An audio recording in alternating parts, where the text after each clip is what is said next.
This is a Cato Special podcast. I'm Caleb Brown. Republican Congressman and two-time presidential candidate Ron Paul wants to audit the Federal Reserve, arguing that Americans need to know more about the central bank, especially given the dramatic increases in the size of the bank's balance sheet. He spoke at the Cato Institute June 24, 2009. The full event is available at cato.org.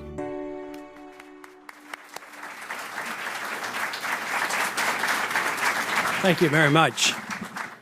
It's a real delight to be here, and of course, I'm pleased to come here and discuss a subject that fascinates me and has been an interest of mine for not a couple years, but quite a few decades. Matter of fact, it was the monetary issue that first got me interested in running for Congress back in the 70s. And some of you here may even remember the 70s, and they were rather hectic. If you don't remember them, you probably have read about them, and they were very hectic. And I was fascinated with the fact that the Austrian free market economists predicted early on in the 60s that the Bretton Woods arrangement would never last, and it failed. And then that led into chaos of the 70s. But on a lark, I thought I would speak out and run for Congress. And there was a little bit of concern by my wife about this because she considered it a dangerous thing to do. And I couldn't understand that. And to her, the danger was that I could end up getting elected. But I guaranteed her that couldn't happen because I was going to be talking about, the Federal Reserve and the Federal Open Market Committee and who cared about that. But she was more right than I was on that. But the 70s were hectic, and there was a cry even at that time to know more about the Federal Reserve. And even that decade was not the first time. The people, through their congressmen, were speaking out and wanted more openness about what the Federal Reserve was doing. Early on, even from 1913 on, there was always somebody talking about it. And interestingly enough, a lot of that sentiment originated in Texas. Anybody remember Wright Patman?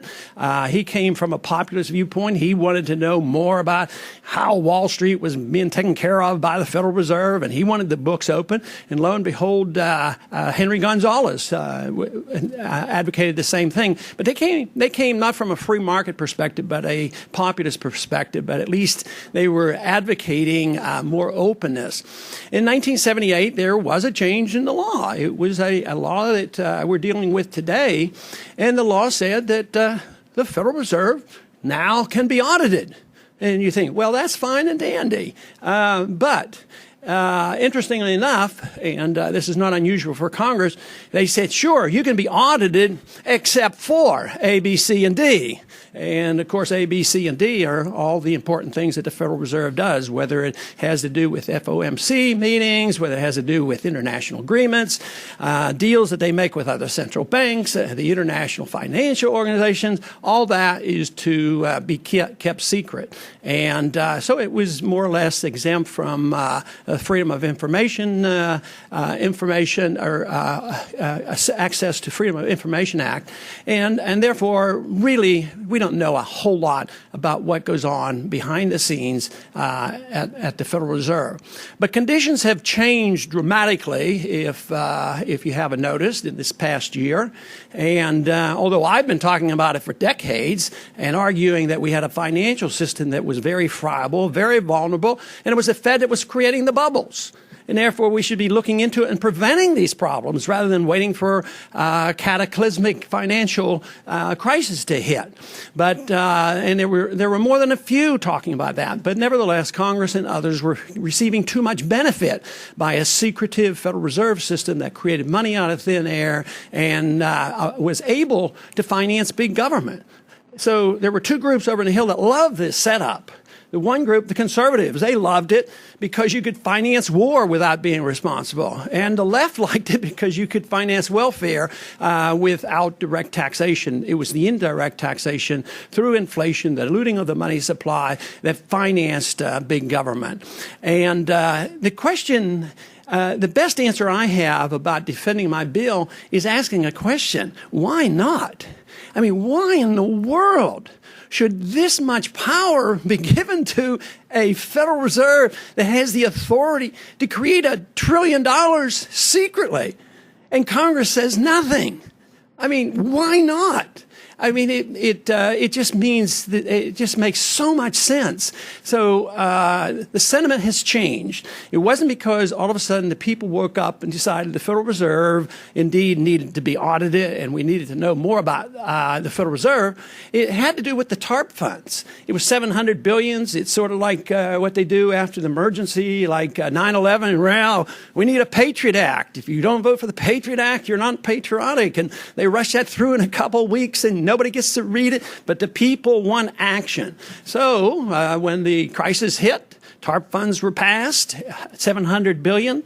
There's still a bunch of it floating around, but all of a sudden, some of those funds got into the hands of unsavory characters, like people who ruined their companies, and they ended up getting hundreds of millions, if not billions of dollars in bonuses coming from the American taxpayer. People say, what is going on? And they send a strong message out to Congress. We want to know what's happening. We want transparency. Let's find out what's happening. But then it became known to so many people at the grassroots level that the Federal Reserve is very much involved. They don't quite understand how the Federal Reserve created our problems, but they understand how the Federal Reserve has been very much involved. So though I have a different motivation for transparency overall because of the monetary system and what's been going on for years, right now the motivation is to know what kind of shenanigans the Federal Reserve has been up to and how they've been wheeling and dealing and bailing out their friends. Congress deals in hundreds of billions of dollars. The Federal Reserve deals in trillions. And it is we don't know exactly how much line of credit, guarantees, and direct loans that they have made and promised. And it's estimated it could be $3 or $4 trillion in the past year. But we don't know exactly. So the real necessity is for us to find out. And then we deal with the aftermath. The bill is mainly to open up the books and find out what's going on. It does not deal with monetary policy. It does not deal with regulatory policy. And it's mainly for opening up the books. So it's less confrontational for those who want to design regulations and deal with monetary policy. And I think that's why we're getting such bipartisan support. The support is very strong, but it is a reflection not of my ability to go around and twist arms, because I have no clout whatsoever over in the Congress, but there are a few spammers out there that are interested in what I've been doing, and they're letting their congressmen know. For that reason, there's a strong move on, and there's a lot of legislative consequences going on where this goes and when we have hearings and whether it gets added on in the Senate. And I don't think we have enough time to go into all those details. But one thing for sure is it's never going to be the same again. Never. Because if tomorrow, if they come in and all the members of Congress, or they remove their names and it changes and there's no transparency, all we have to say is, what do they have to hide?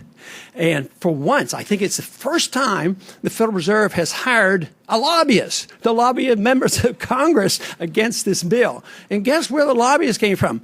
Well, she's a hangover from Enron. She lobbied for Enron. So that's very appropriate. She'll know the ropes and she'll recognize a Ponzi scheme and hopefully, but unfortunately she'll probably be wanting to protect it.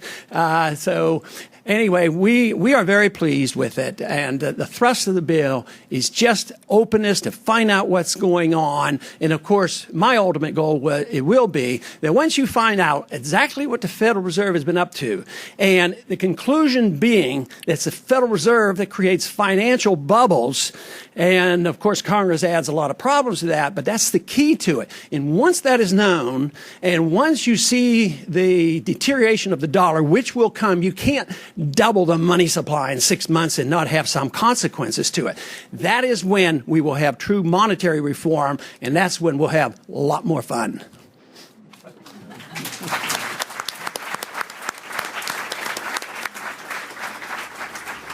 Ron Paul represents the 14th Congressional District of Texas. You can watch his full comments on Federal Reserve transparency at cato.org.